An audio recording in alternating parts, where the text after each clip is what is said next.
एक बार भगवान बुद्ध अपने अनुयायियों के साथ किसी गांव में उपदेश देने जा रहे थे। उस गांव से पूर्व ही मार्ग में उन लोगों को जगह जगह बहुत सारे गड्ढे खुदे हुए मिले। बुद्ध के एक शिष्य ने उन गड्ढों को देखकर जिज्ञासा प्रकट की, आखिर इस तरह गड्ढे का खुदे होने का तात्पर्य क्या है? बुद्ध बोले, पानी की तलाश में किसी व्यक्ति ने इतने गड्ढे खोदे हैं। यदि वह धैर्य पूर्वक एक ही स्थान पर गड्ढे खोदता तो उसे पानी अवश्य मिल जाता। पर वह थोड़ी देर गड्ढा खोदता और पानी न मिलने पर दूसरा गड्ढा खोदना शुरू कर देता। व्यक्ति को परिश्रम करने के साथ धैर्य भी रखना चाहिए। प्रेरक कहानी 3, अमृत की खेती। एक बार भगवान बुद्ध भिक्षा के लिए एक किसान के यहाँ पहुंचे। तथागत को भिक्षा के लिए आया देखकर किसान उपेक्षा से बोला, श्रमण, मैं हल जोतता हूं और तब खाता हूं। तुम्हें भी हल जोतना और बीज बोना चाहिए और तब खाना खाना चाहिए। बुद्ध ने कहा, महाराज, मैं भी खेती ही करता हूं।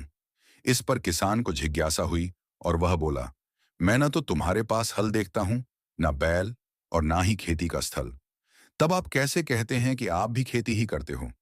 आप कृपया अपनी खेती के संबंध में समझाइए। बुद्ध ने कहा, महाराज, मेरे पास श्रद्धा का बीज, तपस्या रूपी वर्षा और प्रजा रूपी जोत और हल है। पाप भीरुता का दंड है, विचार रूपी रस्सी है, स्मृति और जागरूकता रूपी हल की फाल और पेनी है। मैं वचन और कर्म में संयत रहता हूं। मैं अपनी इस खेती को बेकार घास से मुक्त रखता हूं और आनंद की फसल काट लेने तक प्रयत्नशील रहने वाला हूं। अप्रमाद मेरा बैल है, जो बाधाएं देखकर भी पीछे मुंह नहीं मोड़ता है। वह मुझे सीधा शांति धाम तक ले जाता है। इस प्रकार मैं अमृत की खेती करता हूं। प्रेरक कहानी 4, दान की महिमा। भगवान बुद्ध का जब पाटलिपुत्र में शुभागमन हुआ तो हर व्यक्ति अपनी अपनी सांपत्तिक स्थिति के अनुसार उन्हें उपहार देने की योजना बनाने लगा। राजा बिंबिसार ने भी कीमती हीरे, मोती और रत्न उन्हें पेश किए। बुद्ध देव ने सबको एक हाथ से सहर्ष स्वीकार किया। इसके बाद मंत्रियों, सेठों, साहूकारों ने अपने अपने उपहार उन्हें अर्पित किए और बुद्ध देव ने उन सबको एक हाथ से स्वीकार कर लिया। इतने में एक बुढ़िया लाठी टेकते वहां आई। बुद्ध देव को प्रणाम कर वह बोली, भगवान, जिस समय आपके आने का समाचार मुझे मिला उस समय मैं यह अनार खा रही थी। मेरे पास कोई दूसरी चीज न होने के कारण मैं इस अधखाए फल को ही ले आई हूं। यदि आप मेरी इस तुच्छ भेंट स्वीकार करें तो मैं अहोभाग्य समझूंगी। भगवान बुद्ध ने दोनों हाथ सामने कर वह फल ग्रहण किया।